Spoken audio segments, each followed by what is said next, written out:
21 अक्टूबर 2006, क्योंकि गुरुजी मुझे अपने सामने नहीं बैठने देते थे। द सेम डे पूरा एम्पायर स्टेट खाली है, मात्र 2 सेवादार हैं। टेढ़ी आंखों से गुरुजी ने मुझे देखा, मतलब ऊपर। अब मैं ऊपर अकेला बैठ गया। ऊपर जब मैं अकेला बैठा हुआ था तो मन ही मन मैंने कहा कि गुरुजी कभी तो इज्जत करना सीखो, कि हर रोज बेइज्जती करो। आज तो इतना बड़ा दिन, सब लोग कहते हैं कि Diwali the auspicious day for the Hindu, सबसे बड़ा दिन है हिंदुओं के लिए। और बाकी आपके जितने भी भक्तगण हैं, एक भी नजर नहीं आया। मैं तो आपका भक्त ही हूँ। फिर भी मैं आपके ऊपर एहसान करने के लिए आगरा से चल के आया हूँ, और आया हूँ फिर भी आपने मुझे ऊपर भेज दिया, अपने सामने नहीं बैठने दिया। भाई कभी तो इज्जत करना सीखो। ऊपर मन ही मन में सोच रहा था। इतने में गुरुजी ने मेरी बड़ी बेटी को खड़ा किया, जिसकी उम्र मात्र 16 साल की थी उस टाइम। अब वो भी बेचारी घबरा गई। खड़ा करके अपने बोला, किसकी बेटी है? उसने भी हाथ जोड़ के, गुरुजी पापा की बेटी हूँ। केड़े तेरे पापा? उसने, गुरुजी जो आगरा से आते थे। केड़ा मोटू जा? उसने कहा हाँ गुरुजी। ले आया नहीं? उसने कहा गुरुजी आए। फिर कितने नजर नहीं आ रहे आप? पूरा हॉल खाली पड़ा। तो उसने कहा गुरुजी आपने उनको ऊपर भेज, मैं ऊपर भेजता सीगा। बुला उन्नू। उन्नू क्या, गुरु तेनू बुला रहे हैं, गुरु तेनू याद कर रहे हैं। मैं नीचे आया। गुरुजी के लेफ्ट हैंड में आंख बंद करके खड़ा हो गया। गुरुजी कैबिनेट पे बैठे थे। Eye level of Guruji and eye level मेरा, दोनों एक थे। मेरी औकात नहीं थी मैं गुरु की आंखों में देख पाऊं। आई क्लोज माई आईज, आंख बंद करके खड़ा हो गया। 21 अक्टूबर 2006। वो दिन था जब मैं टोटल बर्बाद था। एक रईस आदमी सड़क पे आ चुका था।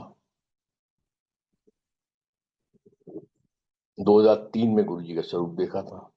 पहला अच्छा काम हुआ था, आंख की रोशनी चली गई 2004 में।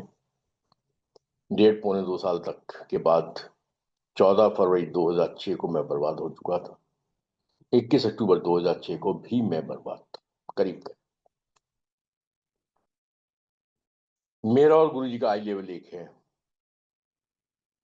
मैं आंख बंद करके खड़ा हूं। इतने में गुरुजी ने एक दो बातें की। बातें क्या की, सिर्फ यही बोला कि तू मेरे, ये जो पीछे एक स्वरूप आपको नीचे छोटा वाला दिख रहा है, इस टाइप के मैंने 20-25 स्वरूप फ्रेम कराए थे। और मैं वो संगत को बांट रहा था आगरा में। तो गुरुजी ने, मैंने मना करता उस दिन कि ये कोई भी स्वरूप तूने संगत को कभी भी किसी को नहीं देना। तो ठीक है, उनका आदेश था। सिर्फ इतनी सी बात की। मैं हाथ जोड़ के ऐसे किया। फिर गुरुजी ने मैंने किया, कहने, और तू सुन, तू श्रद्धा के अंदर पास हो गया है। मेरी आंख क्लोज है, मेरी हिम्मत ही नहीं देखने की गुरुजी के पास। नहा नहीं ना।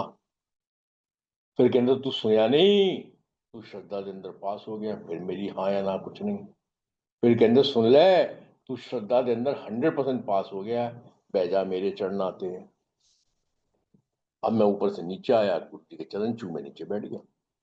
अब जब नीचे बैठ गया तो मेरा फितरती दिमाग फिर काम करने लगा। मन ही मन मैंने कहा, गुरु जी ये श्रद्धा आंटी कौन है? मेरी तो आपके अंदर कोई श्रद्धा नहीं। जो काम कराने आया था वो काम हुआ नहीं, बल्कि मेरा जीवन तो आने के बाद बर्बाद ही बर्बाद हो रहा है। मेरी आपके अंदर क्या श्रद्धा? भाई आंख ठीक कर दो, श्रद्धा आ जाएगी। काम करो, सारी श्रद्धा विश्वास सब कुछ आ जाएगा। अभी तो मैं बिल्कुल खाली माइंड आपके पास बैठा हूं, ना तो श्रद्धा है, ना कोई विश्वास है, ना कोई बात है, ना कुछ। आ रहा हूं, सिर्फ इस वजह से आ रहा हूं, एक उम्मीद के संग आ रहा हूं। और दूसरी मुझे ये लगता है कि आप कोई फ्रॉड नहीं हो, मुझे आने में कोई गुरेज नहीं लगता कि मैं क्यों आ रहा हूँ। मतलब आप में मैंने कुछ बुरा नहीं देखा, क्योंकि बाबाओं के बारे में मैंने बहुत कुछ बुरा सुना था, बहुत कुछ बुरा देखा भी था, पर आपके अंदर मुझे कुछ नजर नहीं आया, कुछ भी बुरा नजर नहीं आया, क्योंकि मैंने कसम खा ली थी मैं आऊंगा जरूर। सब चीज को की प्लानिंग है।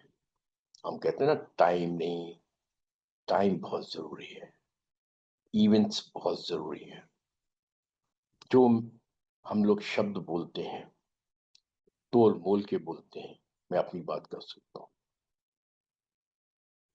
एग्जैक्टली वो बोलते हैं जो गुरु ने मुझे मेरे सामने बोला, उसमें हेर फेर नहीं करता हूँ।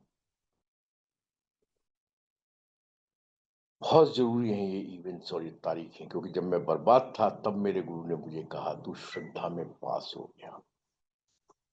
जब मेरे अंदर कोई श्रद्धा नहीं थी तब गुरु ने कहा तू श्रद्धा में पास हो। गुरु होए दयालता श्रद्धा पूरी है। मेरा गुरु मेरे ऊपर दयाल था। मेरी औकात नहीं है मैं गुरु में श्रद्धा ला पाऊं, मेरी औकात नहीं है मैं गुरु पर विश्वास कर पाऊं। ते सिमरे जिसे आप सिमराएं, अपने सेवक की आपे राखे आपे नाम जपावे।